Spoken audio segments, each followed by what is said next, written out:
Om Jnana-timirandhasya Jnananjana-shalakaya Chakshuranmilitam Yena Tasmai Shri Gurave Namaha. Always think of me, become my devotee, worship me and offer your homage unto me. Thus you will come to me without fail. I promise you this because you are my very dear friend. Purport. The most confidential part of knowledge is that one should become a pure devotee of Krishna and always think of him and act for him. One should not become an official meditator. Life should be so molded that one will always have the chance to think of Krishna. One should always act in such a way that all his daily activities are in connection with Krishna. He should arrange his life in such a way that throughout the 24 hours he cannot but think of Krishna. And the Lord's promise is that anyone who is in such pure Krishna consciousness will certainly return to the abode of Krishna, where he will be engaged in the association of Krishna face to face. This most confidential part of knowledge is spoken to Arjuna because he is the dear friend of Krishna. Everyone who follows the path of Arjuna can become a dear friend to Krishna and obtain the same perfection as Arjuna.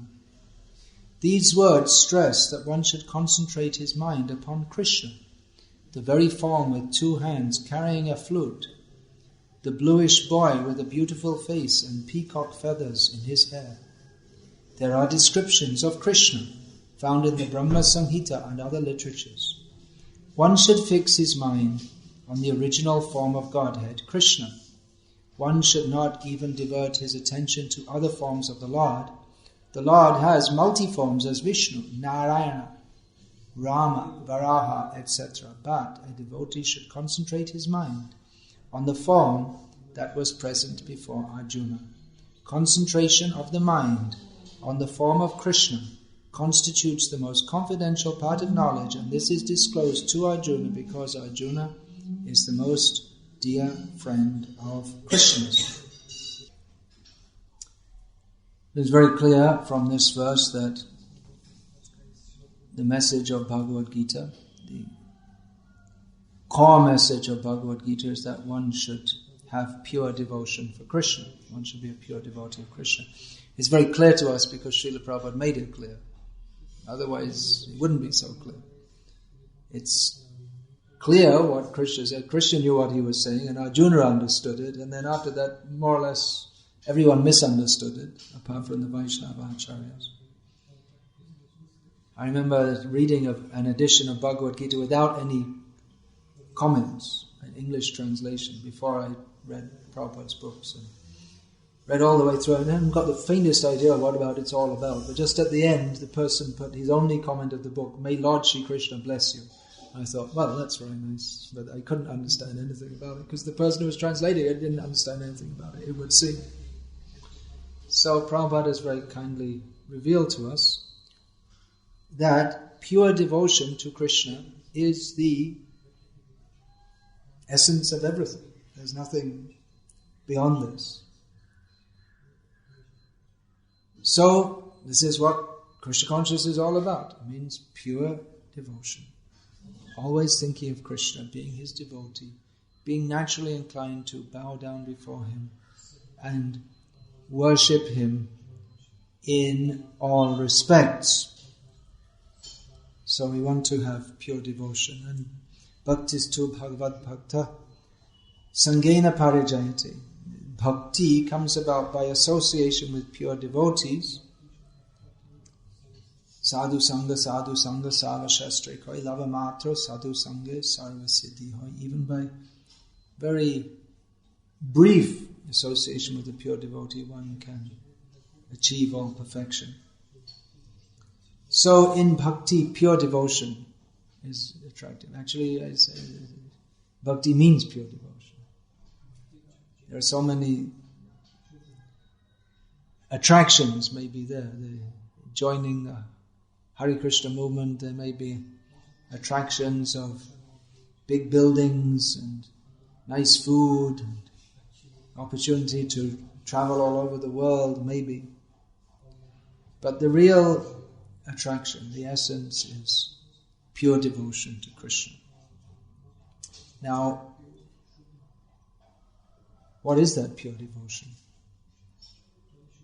I'm just thinking of a letter one of my disciples wrote to me a few months ago, saying that he's inspired by various leaders of Srila Prabhupada's ISKCON. He's inspired by such and such Swami because he always helps the devotees there and keeps in contact with them. And then different persons, he said, and he's inspired by the pure devotion of such and such Swami. I was a little surprised. The others don't have pure devotion, only he has pure devotion. Others are just... I'm sure he was praising others, but he said, this one he looks after us, and this one something else, and this one is because of his pure devotion. So I thought about that a little bit, and undoubtedly the Swami in ISKCON, who we're talking about, is attracting many people and giving many people faith in the path of pure devotion and inspiration to follow that. And if we see him, he seems like what you might call a textbook pure devotee, something like that. What you might expect a pure devotee to be.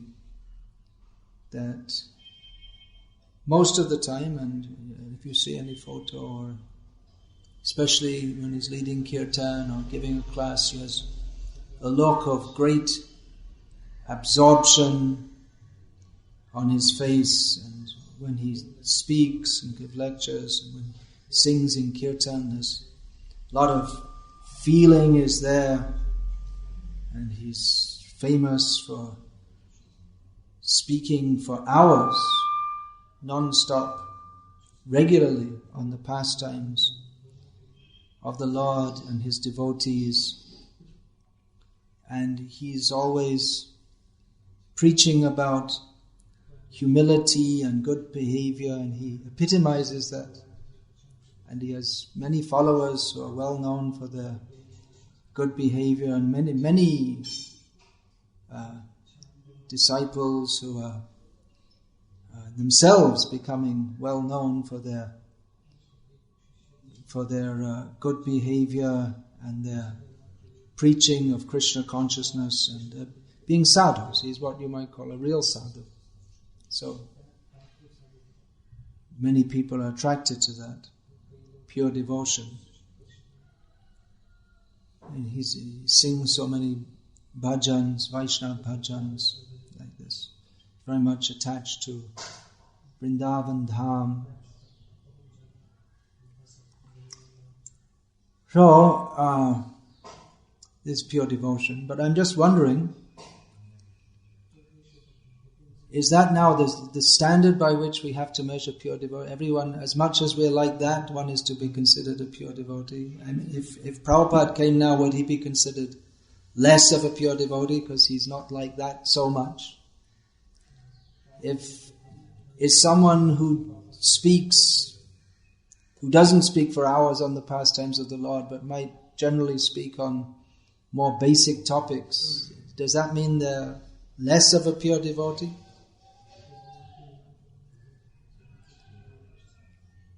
Someone who's very, Prabhupada was very cutting. He really cut people's false ego. He was what we might call the typical sadhu, was very encouraging and nice and very friendly, which is nice.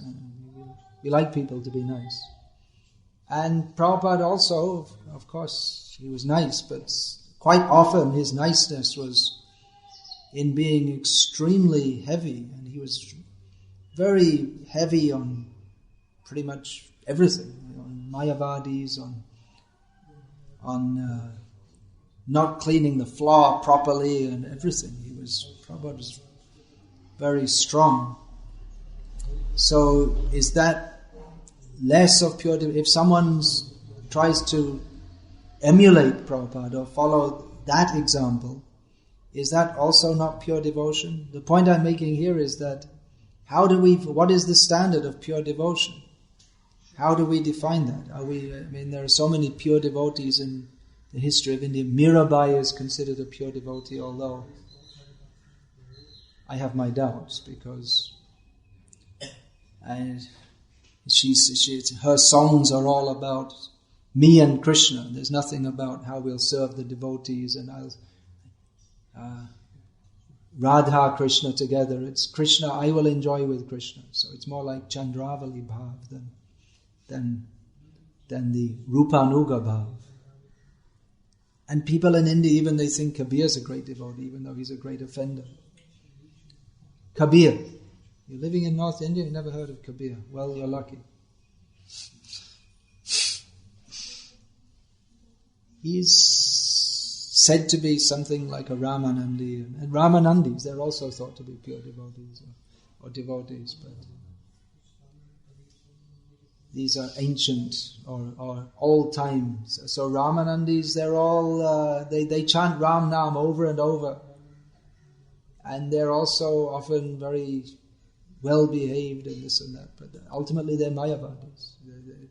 If you speak with them with a philosophy, then their great Ram Bhakti ends with them merging into the light which Ram comes from. So our recent pure devotees, our recent acharyas, Prabhupada, very nice, yes, but very strong also. Cutting can be, Prabhupada said, chopping technique. There was Prabhupada was in Japan, as Burijan Prabhu was describing. He came to some meeting that some Hindus had organized, some local Hindus there, and they put Prabhupada on a big Vyasasana and he spoke, and then they brought their own Swami to speak. And they came and they looked at Prabhupada as if to tell him to get off the Vyasasana, and Prabhupada didn't. He just sat there, so the other Swami had to sit below him. So the Swami was speaking in Hindi and his Western disciples couldn't understand. Prabhupada was just sitting there with his eyes closed. And after, he went on and on and on, but after about 15 or 20 minutes, Prabhupada just opened his eyes and said to his disciples, "Stop him!" And then they all just started chanting kirtan so loudly. And the man who organized the program, he was saying he was going to donate this big hotel for a temple. Then after that, he didn't want to donate it. So that was Prabhupada. I am God. Someone stood up and said, Prabhupada said back to him, "You are not God, you are a dog." So, very strong. There was one in Hyderabad at the farm, they used to distribute prasad at night, and the next morning Prabhupada saw it wasn't cleaned up. So he said, "Why is this not cleaned up?" And then one devotee got out his penknife and there was the dried dal and it started scraping it, and Prabhupada looked at him with disgust and said, "Better you use it to cut your throat." That was Prabhupada. Like that. Bhaktisiddhanta Saraswati Thakur also said, he said the sadhu, he has this sacrificial knife to cut, just like the goat in the sacrifice. He has the sacrificial knife of his harsh words. Gaur Kishore Das Babaji Maharaj, he wasn't nice at all. People came to him for blessings and he would say, "Why, you want me to go to hell? You want me to be your debtor?" People tried to touch his feet and he'd curse that you and all your family for 14 generations will go to hell. So he wasn't nice. He wasn't what you'd call us. How could you know these people are pure devotees from there? They don't seem to be like pure devotees. One man came to see Gaur Kishore Das Babaji Maharaj. He was crying so much. that he could hardly walk. He had one person under each shoulder to support him, otherwise he'd collapse from the ecstasy. And they brought him to see Gorky Shortas Babaji Maharaj, because they thought, the meeting of two great sadhus, and Babaji Maharaj said, sorry, I'm busy now, and I can't meet him now. And he just refused to meet him.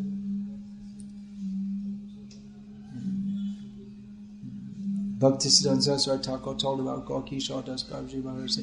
He once asked Babaji Maharaj, there are so many well-known sadhus and babas in Vrindavan, aren't they good devotees? And Babaji Maharaj said, they're all bogus. That was his summary of them all. So who's to know who's a pure devotee? Is it by good behavior or sweetness, bhav? Certainly, all these things. But it might not be according to some stereotype that we might expect. If someone has these qualities, that's very good. But at least in our recent acharyas, we've seen that those qualities have been expressed often in a manner that may seem to ordinary judgment may seem unusual. There's another Rissa in our ISKCON party. There's a propaganda going around that after Prabhupada, there's one more guru, and then after him, no more gurus. So he was a pure devotee, and there are no more pure devotees. So he spoke, this Maharaj who passed away, he spoke a lot about higher levels of bhakti. He spoke a lot about prema. He also spoke very heavily about material attachments and giving them up. It was very heavy, actually. People don't remember that somehow. They just remember the prema side. He used to speak a lot about prema, and he used to speak a lot about you have to have a guru who's got prema, who has captured Krishna in his heart. I remember one devotee telling me that he was uninitiated, and this Maharaj was telling him, you have to have a pure devotee guru, you have to have one who's got Krishna prema. And then he asked him, who is that person? And then from behind, all his disciples were pointing at that Maharaj. So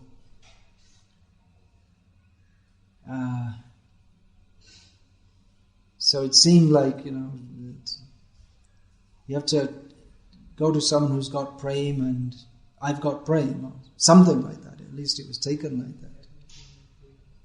But from our Vaishnava understanding, it seems that one who says I've got prema, he probably doesn't have prema. It's easy to talk about it, but we find that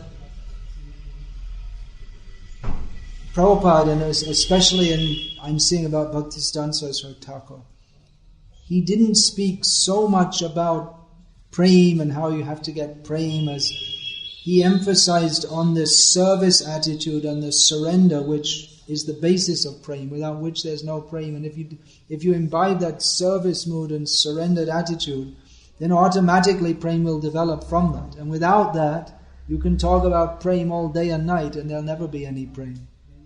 So that's what he used to talk about a lot. And this one Maharaja was talking about used to speak a lot about how you have to get the right guru, and this always emphasize you have to get the right guru.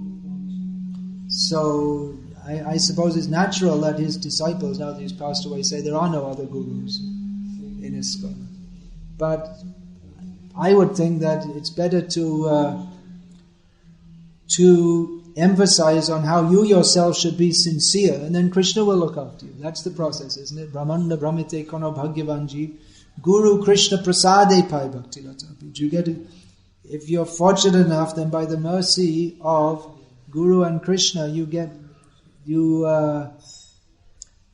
the seed of devotion. So the seed is planted. What is that? Krishna jadi kripa karen kono bhagyavane What's the next line? If Krishna is merciful to someone, he's very fortunate, then I can't remember the next line. And it says that he sends the guru, he sends someone to guide them. So the emphasis, it would seem that the emphasis is on being more, that we ourselves should be sincere to understand and surrender to Krishna. And then Krishna will send. Krishna will arrange that we'll get the proper kind of guidance. There's some website of the disciple of one of Prabhupada's godbrothers, and his website is called purebhakti.com. And he himself speaks a lot about the higher levels of Krishna consciousness. Recently brought out a commentary on Gita Govinda, even though it's well known that Bhaktivinoda Thakur told Bhaktisiddhanta Saraswati Thakur not to. So on the very highest levels, and he says that, at least in the past, he used to say that distributing books, Prabhupada emphasized it so much, but it's only karma yoga, and real bhakti means to be absorbed in the higher levels. So it seems there are different ideas about what pure devotion is. Is pure bhakti that you should always talk about the very highest levels of Gopi Prem? Maybe Hanuman wasn't a pure devotee by that standard. Because he didn't speak about Gopi Prem. He was... So, what is pure devotion? What is the standard? Well, here's the standard. One should always think of Krishna, be his devotee, surrender to him, worship him. One should be 24 hours a day absorbed in Krishna consciousness. It's very... We can't judge what is praying. Krishna knows. There are indications given in Shastra of someone, of what are the symptoms of a pure devotee, but it might be very difficult to say exactly. Just like we see people think that Kabir was a great devotee. People think that Mahatma Gandhi was a great devotee. You hear that, right? I mean, it's about as far away from devotion as you could get. He wrote in his autobiography, I do not believe that any such person as Krishna existed. And the rascal is speaking on Bhagavad-gita every night, and he doesn't even believe that Krishna existed. And people think he's a great devotee and he's God. He's an avatar. You don't find many people nowadays. When I was first in India, it used to be quite common. Mahatma Gandhi's picture was there on the altar. But now they got more modern batch of gods nowadays. So they kind of forget. Each generation there's a new batch of avatars. So just like this fart of living guy, Shavi Ranka or whatever his name. He's going to be forgotten in a few years. But he's a shooting star. You know, I'm sorry, every time I mention, I'm just so peed off with this guy. I hate the rascal. This thing, I can't remember how many avatars I took.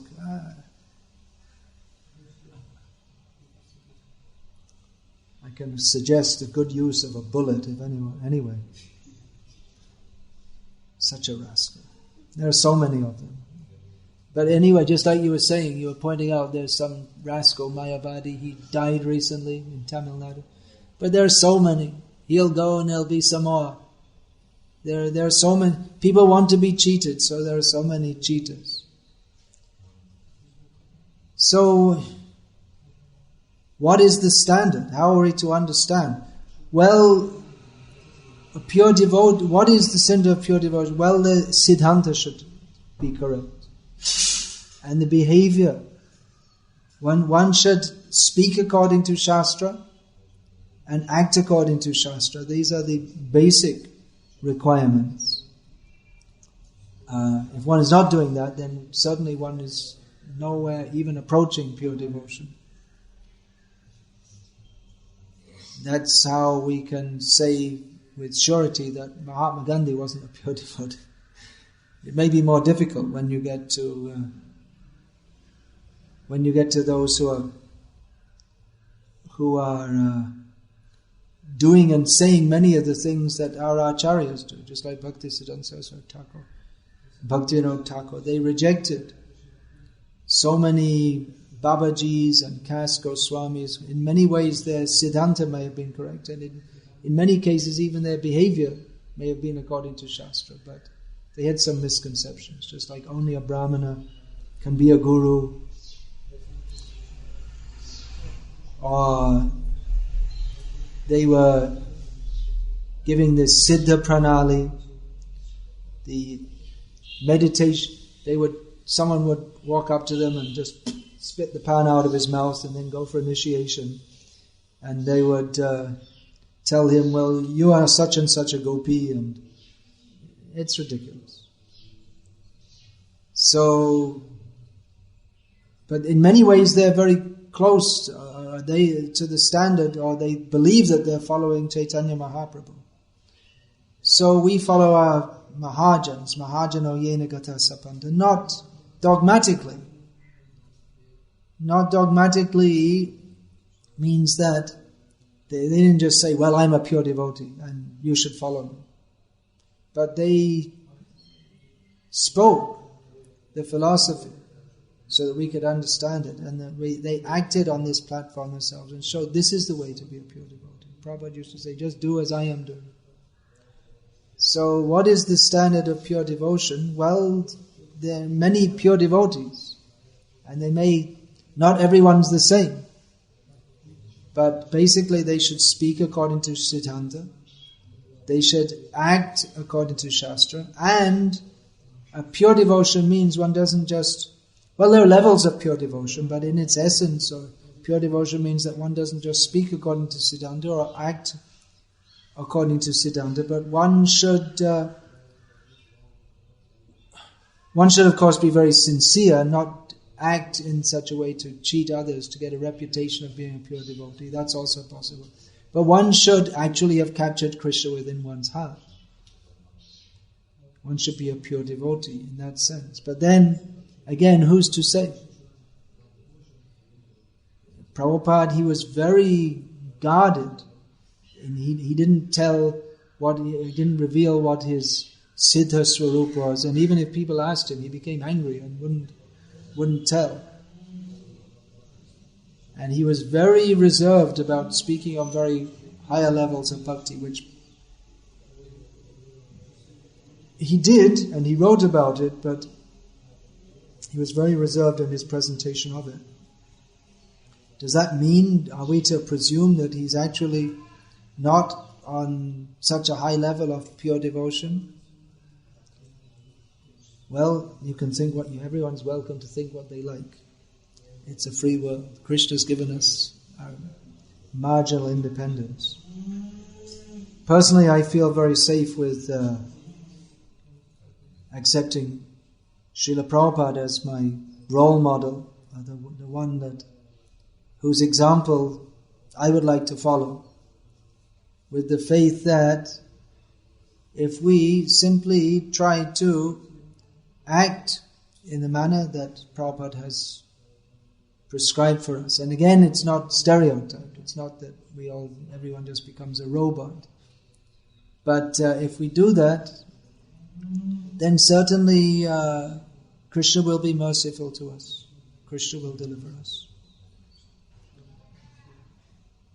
So, when I saw this pure devotion, does that mean that someone who is not so, maybe, who's not like that, who doesn't behave very much in that way, does that mean they're not pure devotees? There's a hint of a misunderstanding there. If we say, this Swami is like this and this Swami is like that, I appreciate them all very much, but I appreciate this one's pure devotion. But others are not pure devotees?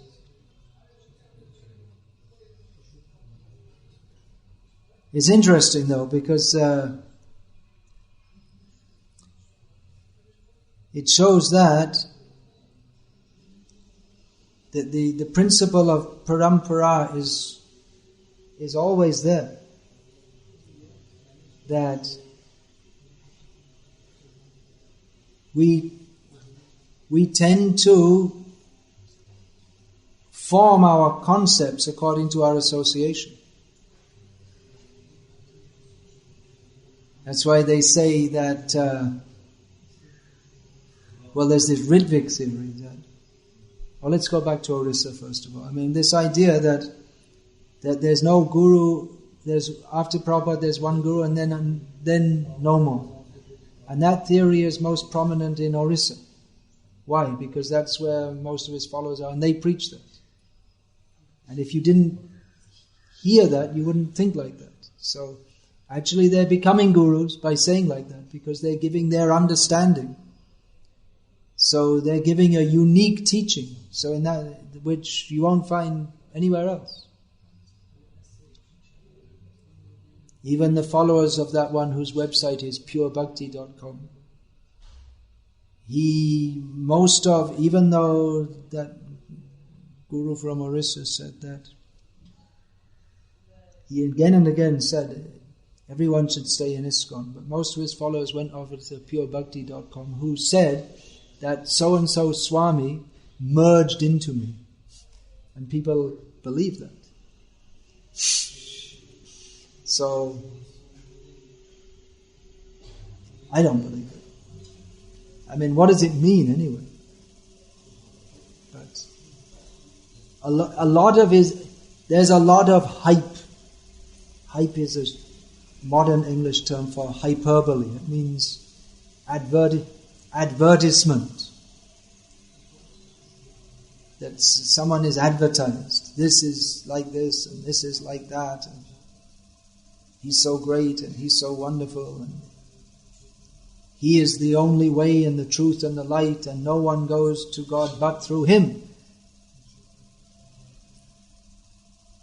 So it's something like the fanatical Christians who say like that.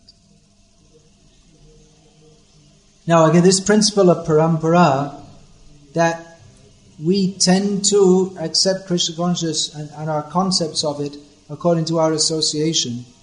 Now there's this Ritvic theory, and in Bangalore that's been much propagated. So, surprise, surprise, we find in Bangalore, more than other places, follow of the Ritvic theory, which actually proves the parampara system. Because it's only because there are people in Bangalore saying that so many people in Bangalore accept that. In other places it's not so prominent. Because someone came and told them that, therefore they believe it. So that's parampara. That's their rotten parampara. Because they said like that, and then people accept it.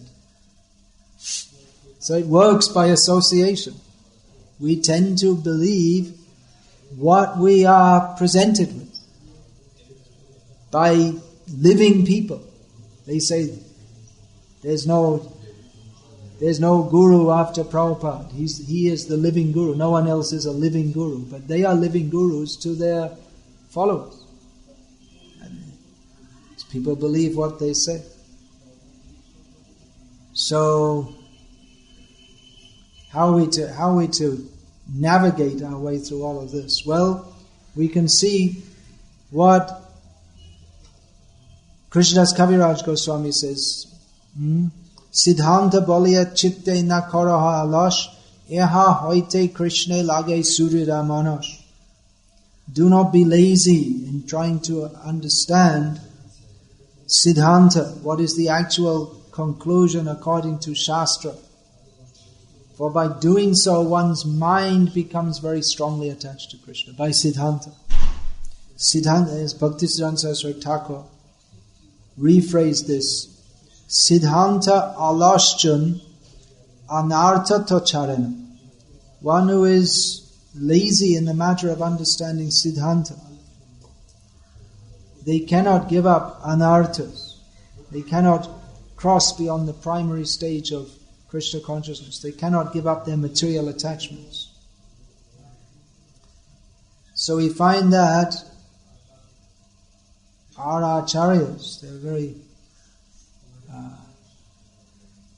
painstaking in presenting what is the Siddhanta of Krishna consciousness. And the Prakrita Sahajiyas, they used to blame Bhaktisiddhanta Saraswati Thakur. He's a jnani, because he's always talking philosophy.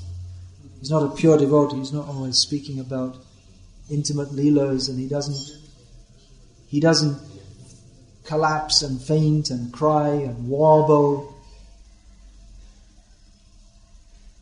Actually, he did sometimes, but he didn't make a show of it. One time,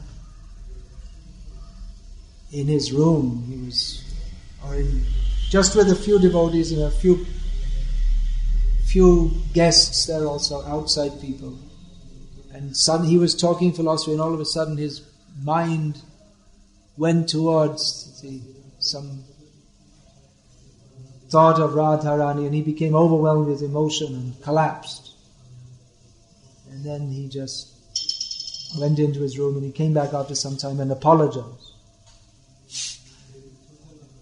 Prabhupada also, one time he was chanting. No, was it? Yeah. I was in Mayapur. He was giving a lecture. He was just speaking about philosophy, how we have to surrender to Krishna. And then he was talking very excited. And he said, just like the gopis, they never wanted anything from Krishna. And Prabhupada just stopped. He was suddenly overcome with emotion. In front of, there was the Mayapur festival, thousands of devotees present. I was one of them. And just there was silence, and he went on and on and on. Prabhupada was just sitting there, and no one knew what to do. It seemed like a long, long time. Maybe it was about 2 minutes, and then Hansaduta just started chanting Hare Krishna, and Prabhupada and that was the end of the class. Then afterwards, sometime later in the day, Prabhupada, one of the devotees mentioned to Prabhupada that, because some devotees were saying to Hansaduta, he shouldn't have started the kirtan and interrupted Prabhupada's ecstasy. They weren't sure what to do. What do you do? It doesn't say in Shastra what you should do when your guru becomes stunned in ecstasy in a public assembly. So Brahmananda said, well, what should we do? And Prabhupada apologetically said, well, I don't do that very often. He said, well, should we chant? He said, yeah, you can chant.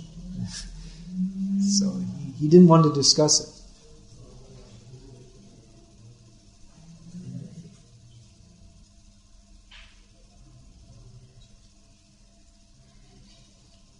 So the tendency was to hide. Instead of publicizing, I am so great, or this person is so great, rather publicizing Krishna and speaking in a manner that is for the benefit of others. Now, I'm not saying that the persons I've spoken about today were not doing that, but I'm just saying that is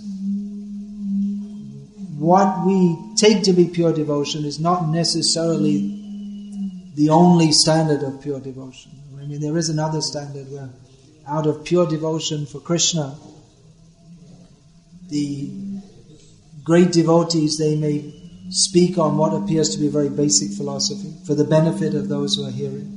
They say, well, we have to speak on higher things now, but there are plenty of people who need to hear the basic things too.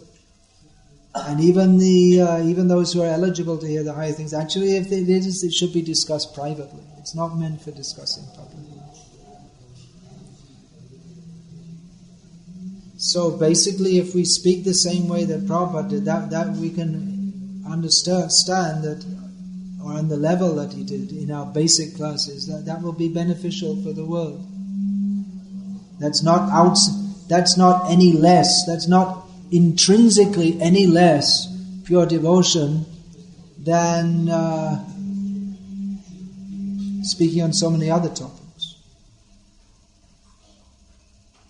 which, and again, I'm not saying that these other devotees don't do, but they are more well known for other things which I mentioned. So I just wanted to discuss that because it seems that what is pure devotion to Krishna, that's gradually within our, the understanding of that within our societies seems to be gradually being redefined, more according to what you might call the traditional understanding of what a sadhu should be.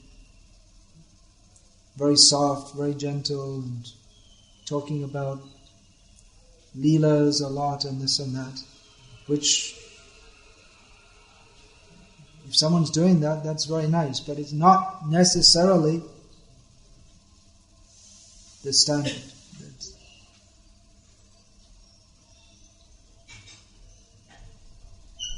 Actually, Bhaktisiddhanta Saraswati Thakur said that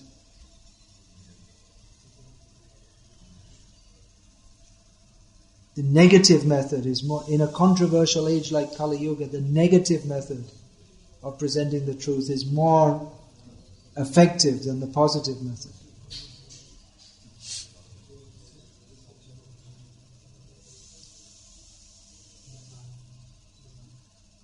So, let us glorify all the Vaishnavas, but in doing so, in glorifying the Vaishnavas, let us not glorify one so much more than another that it becomes belittling of another, practically. And also in our glorification of Vaishnavas, we should be aware of what is Siddhanta also. It seems to me that in ISKCON we have the idea that we should just glorify everyone, the prominent leaders of our movement, whatever they do and whatever they say. And then anyone who's outside our movement, there's something wrong with it. Someone wrote to me recently and said that, well, this one, I have an ongoing disagreement with a certain godbrother of mine for acting clearly against the tenets of Shastra and of even human behavior. But someone wrote to me that, well, we shouldn't be so harsh on him because he's loyal to ISKCON. Wow. And he still gives good classes. But I don't think you should even give classes. You should first see your behavior. And he's loyal to ISKCON. But being loyal to ISKCON, that's all right. But you should also be. If you're just because you're a member of ISKCON and you have attained some higher position, and that shouldn't be a license just to speak any nonsense and behave in any manner that you like, and you can just get away with it because no one should speak any Vaishnava aparat. Anyway, I spoke on these things so much about 2 years ago, so when these issues were more hot. But these were the points that I was making, that if we don't address these issues, then it's going to come to the point where it becomes accepted that you can speak any nonsense and do any nonsense, and just as long as you remain within ISKCON, then everyone treats you as a pure devotee. And that's actually what I saw. He's loyal to ISKCON.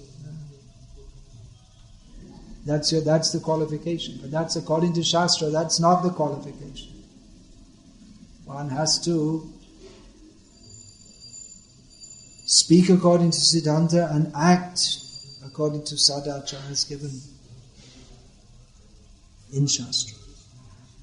Shruti Smriti Purana Adi Pancharatra Vidhin Vina Aikantiki Hare Bhakti Utpataya Eva Kalpataya.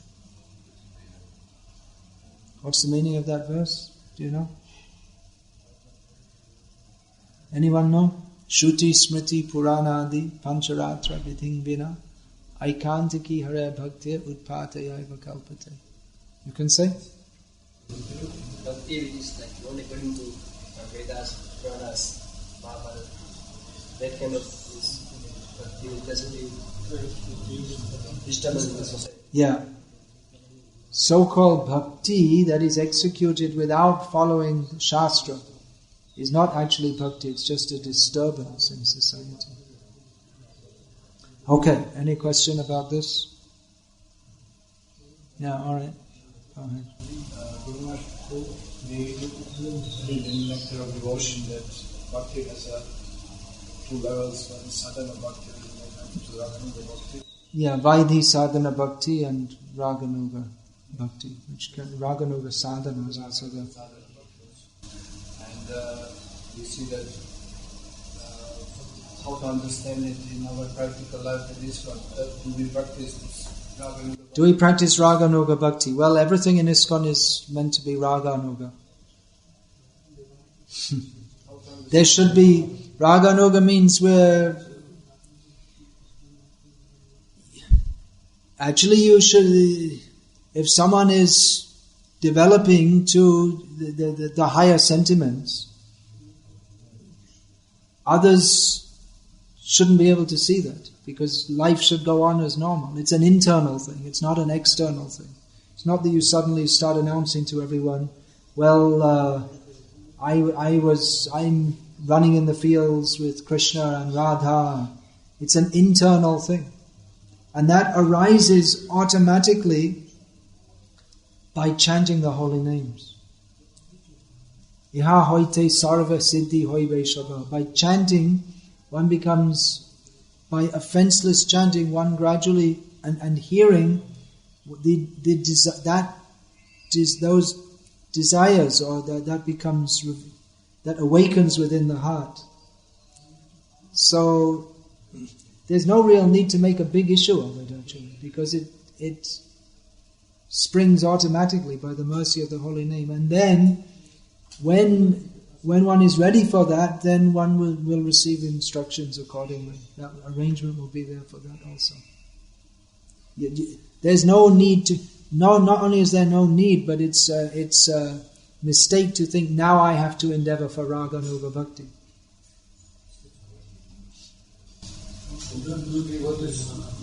Practice in ISKCON. You might... Do devotees practice in ISKCON? Well, you might ask, and they probably wouldn't tell you anyway. But anyway, everything is meant for raganuga. It's like we're following the rules and regulations, but to develop, even in the beginning stage, everything is meant for developing. It's bhav, the feelings. Hare Krishna Mahamantra Eto Shobhav Jai Jape Tar Krishna Upajai Bhav. It's the nature of chanting Hare Krishna, that one develops feeling for Krishna. So those things will develop in due course. But again, it's a very private thing. And do devotees, how they come up and discuss some kind of... Is there some kind of secret sangha? No, but I mean, just like people usually see in Chaitanya Charitamrita and Sri Acharya discussing confidentially. Yeah. The same thing in practice today, or how It may be some. Get some idea. It may be some devotees are doing that. But again, it's be a very private thing, and especially because of the tendency for that to be misused or misunderstood. Even in Chaitanya Charitamrita itself, it said it should be a private affair. So even more so at the present time. That is our desired goal, no doubt.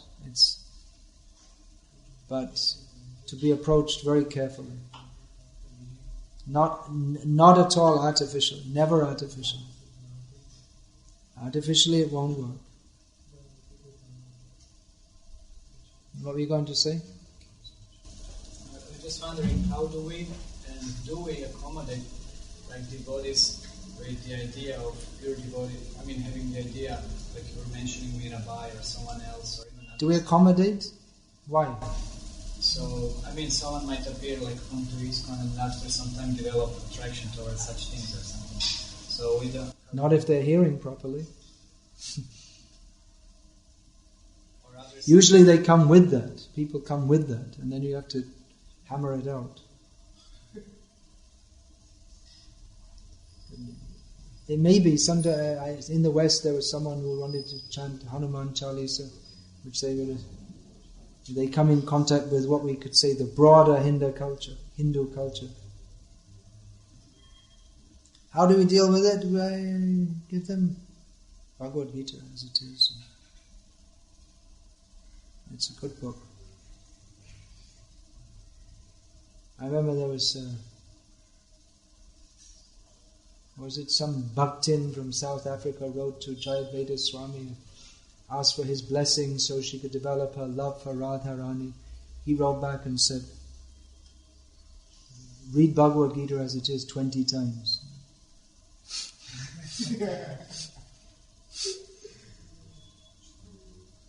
Realistic. I have a question. Said that Prabhupada was dealing in preaching, Prabhupada used to do chopping technique. And I heard many times like devotees say Prabhupada said once that I can speak like that, you can't speak like that. Yeah, I can speak like that, but you can't speak like that. There was an incident when Prabhupada went to the bank, the State Bank of India in New York, bringing one of his disciples. He was a young boy at that time, and he's probably 55 or 60 years old now. And Prabhupada, he was speaking very strongly to him. Then afterwards, Prabhupada, there was some bank dealing, and Prabhupada afterwards said to that devotee, I can speak like that, but you can't speak like that. And that this has been taken out of context to suggest that Prabhupada spoke strongly about philosophy, and no one else should, under any circumstances, ever do so. Although Prabhupada never told us that. He was talking about personal dealings. It says, what it is that people themselves, they don't like that, and they don't agree with it, and they want to be this kind of soft, loving, pseudo, mushy, that's the word that, Kundali likes to use. Everything, they don't want it clear. If everything's very unclear, then you can get away. If there's darkness, then you can get away. In the dark, you can get away with crime. So those who don't want light, they don't like very clear light, they prefer the darkness. But Prabhupada is very clear. Personally, that's what attracted me very much to Prabhupada. Very clear and straightforward, and no messing about. Clear delineation of what is the truth. As for this question, no one else should speak like this. Well, the answer to that is in my book, My Memories of Prabhupada, on speaking strongly in Prabhupada's service, and over 100 quotes from. Actually, there's 132 quotes, including quotes from Bhaktisiddhanta Saraswati Thakur and Gorky Shodas Babaji Maharaj. How a devotee must speak strongly.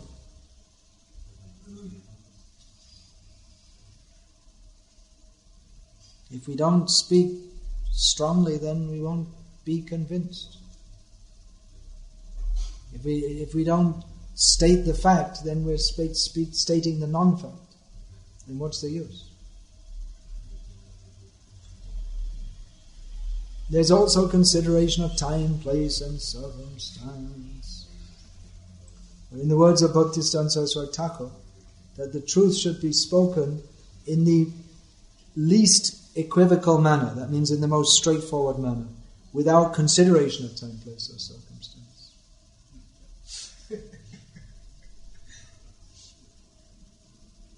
The message is important, not the time, the place, or the circumstance.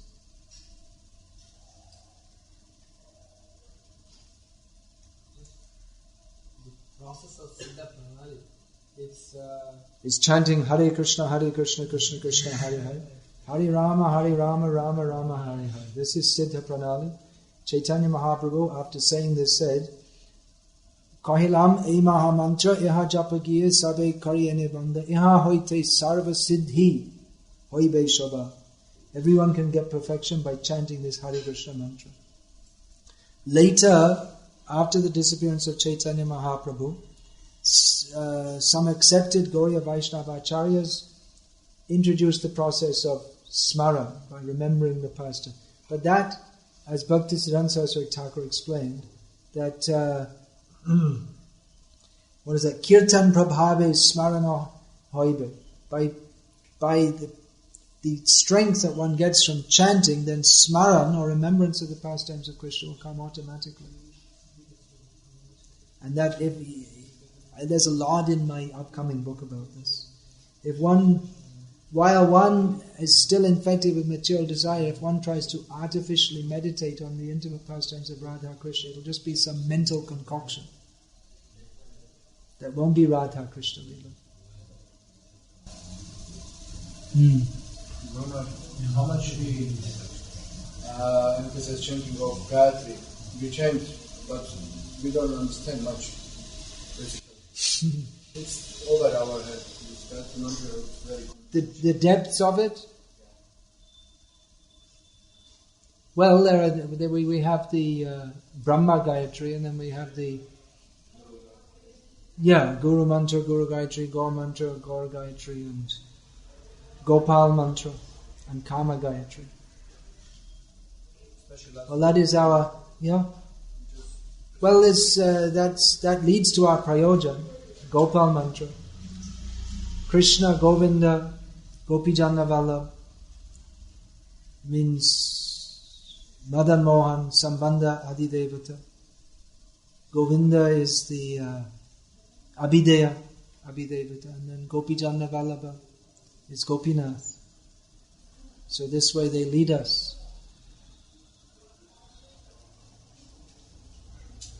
Prayojan Tattva, or what is our aim, that we have to always keep in sight. It's not that we are aiming for Vaikuntha, or we're followers of Chaitanya Mahaprabhu. They may be Vaikuntha Vasis, or they may be Ayodhya Vasis, but mostly they're Vrajava or Dwaraka Vasis, but mostly they're Chaitanya Mahaprabhu's aimed at Golok Bhakti. So that discussion should be there. It's not that it's banned. I was just telling that the other day, that previously some of the first books Prabhupada translated were Krishna book, Nectar of Devotion, Teachings of Lord Chaitanya.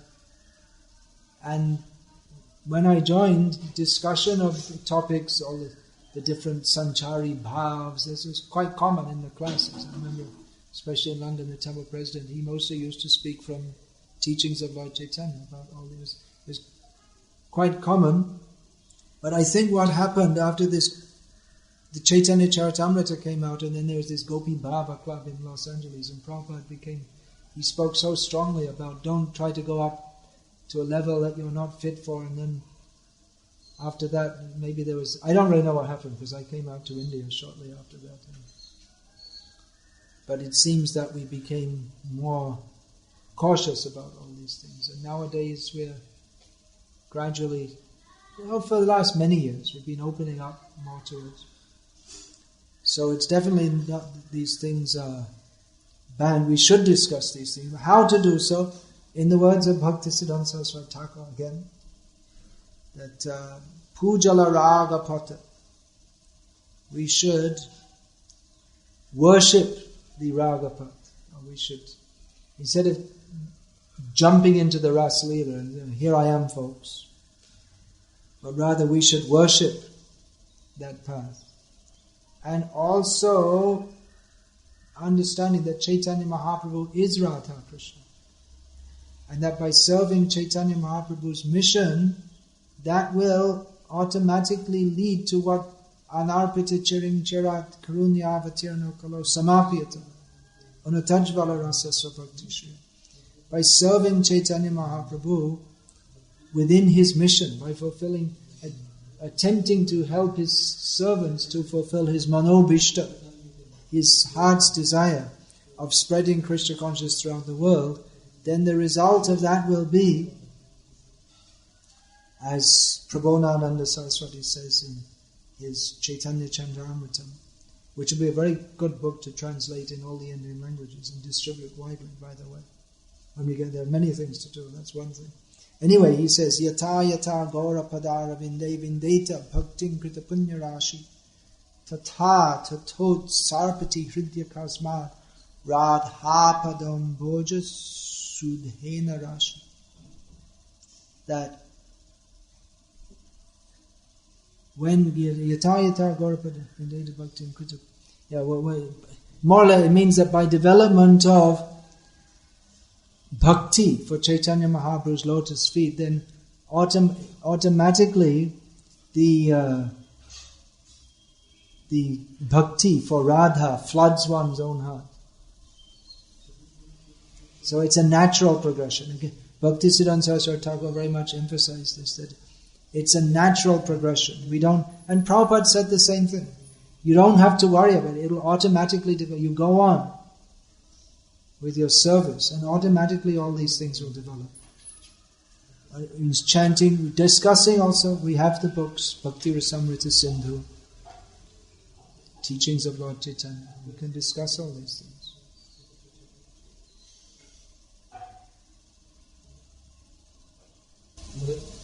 If only Smarana was introduced. Only what? Only Smarana of Leela was introduced. This Siddha Pranali is recently introduced. Siddha Pranali, was it recently introduced? Well, it was introduced in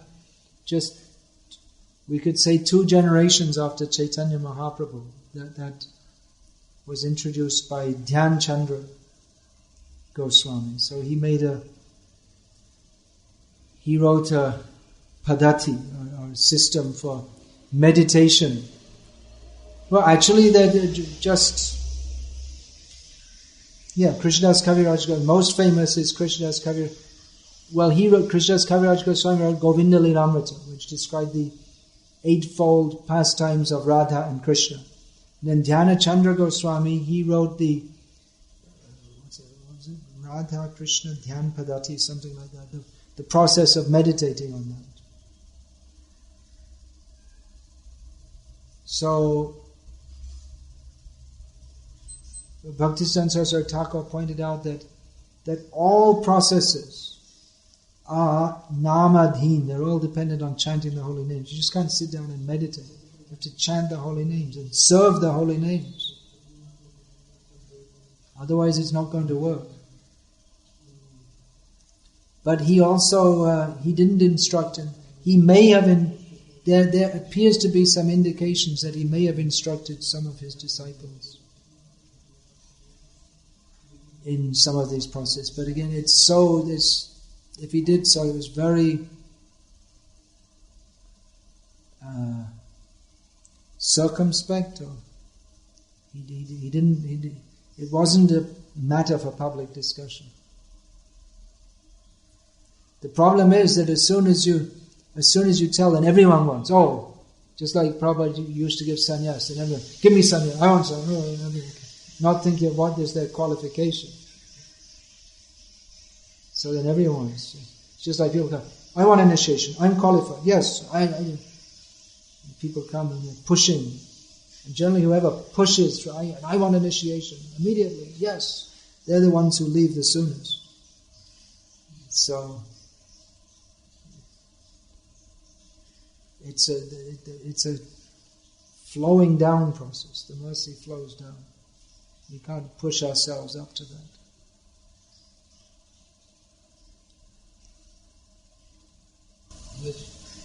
Although it's clear that Prabhupada never mentioned about his Swarupa, there is some discussion that often goes around. Yeah, there are discussions. What is Prabhupada's Swarupa?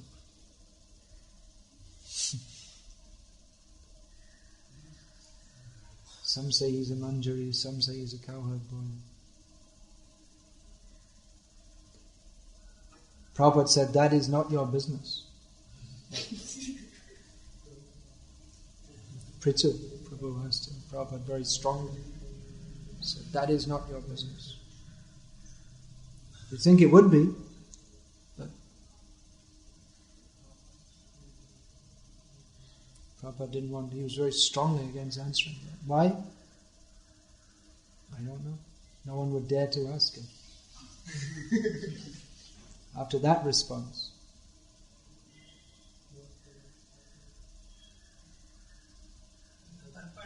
Prabhupada mentions one should not divert his attention to other forms of the Lord. Yeah. How to understand? Well, just understand it as it is, that's all. Elsewhere in Bhagavad-gita and elsewhere in Prabhupada's books, it's stated one can worship Sita Ram, Lakshmi Narayana, different forms of Lord. So different instructions may be relevant for different people.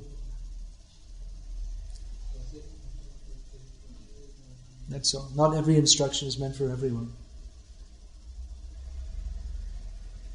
According to one's level, according to one's swabhavik ruchi, his natural developed spiritual taste. This is from Baladev Vidyabhushan. He writes like this actually. Looks like this is more for our own liberation. Yeah. And just a few pages before was the purport of how to say Ramshan Medan, Lakshmi Narayana, anything. Just before a few pages. And Sanjay himself, he's into the Vishvarup. The one who's explaining this. Sanjay Ovacha. Adbhutam Romahashanam Rajan, where's he saying? That wonderful form. Tacha Sansricha Rupam Atyadbhutam Harim Vismayo Me Mahamrajan Hrishami Chapanam. Sanjay's taste is for the Vishvarup. Everything's in there. All the forms.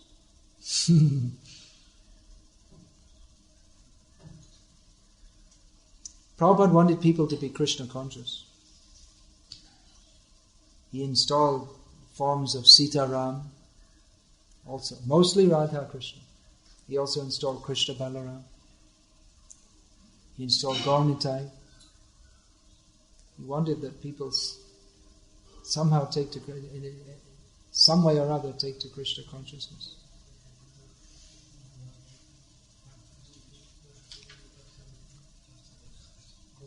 It wasn't so important to Prabhupada whether you were worshipping Lakshmi Narayana or Radha Krishna. He wanted to see that you were worshipping the Lord.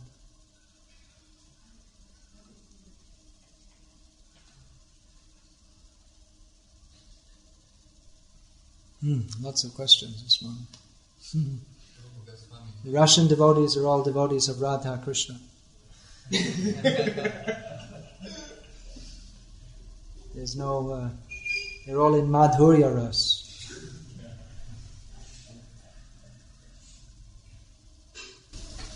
Swami in his Bhakti Rasamrita he gives definition of Uttama Bhakti. Yeah. And he says it is not contaminated by tendency of jnana and karma. What does it mean about jnana? What is the tendency of jnana? Jnana, when Rupa Goswami says that Uttama Bhakti is not contaminated, it means not contaminated by the tendency for jnana and karma. Well, here this refers to karma kanda, which leads to material enjoyment, and jnana kanda, which lead the impersonal cultivation of knowledge leading towards the impersonal understanding of the absolute truth. But knowledge of Krishna, cultivating knowledge of Krishna and Krishna consciousness, that's not outside bhakti. And even if we think that, well, we shall cultivate knowledge of Krishna's pastimes, but not the philosophy, that's not Rupa Goswami's line. Rupa Goswami himself wrote philosophical books like Laghu Bhagavatamrita. And we find, just like Vishwanath Chakravarti Thakur is very well known as being a Rasikacharya. He wrote so many, what you could say, Rasik commentaries. But you see his commentaries on the prayers of the personified Vedas. He wrote very intricate philosophical commentaries on that, which people mostly don't know about. But so this philosophy is not outside of Krishna consciousness. The philosophy that reveals Krishna is Satchidanandamaya. It's completely transcendental and spiritual and non-different from Krishna. It's not for dry jnanis, it's for ecstatic devotees.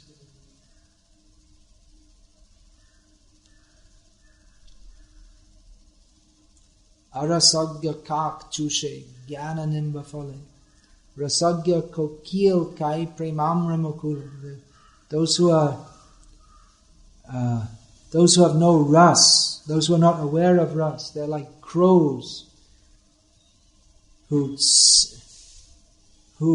suck on the sour neem fruits, whereas those who are aware of ras, they're like the kokil, the sweet singing bird, who eat the mango buds. So the knowledge of Krishna, knowledge that reveals Krishna, that's not the dry or sour knowledge, or the misinterpretation of that everything is all one. No. What does mean words of Gaura Kishore Das Babaji, that price for the love it is? Yeah, people ask him to have to get prem. He says you can get for 2 annas in the marketplace. You just go and buy the books Prarthana and Prem Bhakti Chandrika by Narottam Das Thakur. What does it mean? It means if you can actually absorb the mood of Narottam Das in those poems, then that is prem.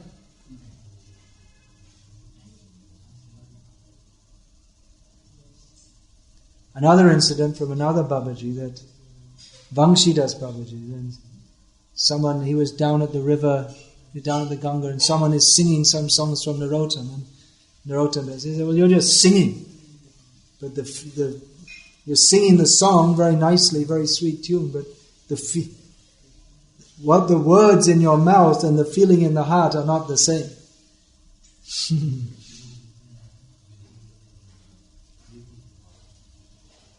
Easy to sing. And singing, if we sing prayerfully, then we may begin to imbibe that mood. That's why Narottam Das kindly gave us these songs. So, Hare Krishna. All glories to Srila Prabhupada. You can...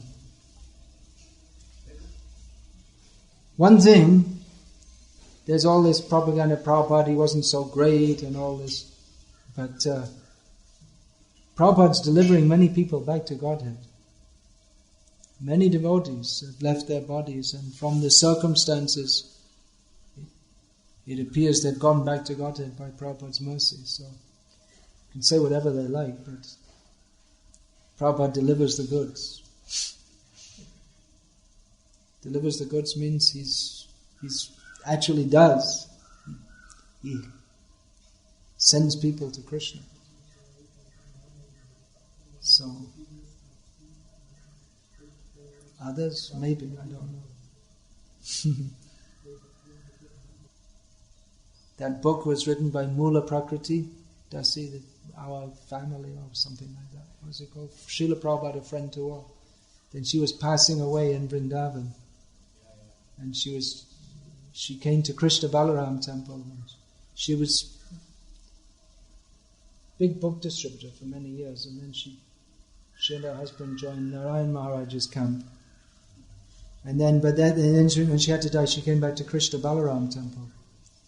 And she kept a picture of Prabhupada. And Narayan Maharaj came and said to her, well, you can... She said, I just want to think of Prabhupada now. She said, well, you can think of me also if you like. She said, I just want to think of Prabhupada. So, I will help you keep going. So I won't lose my bro.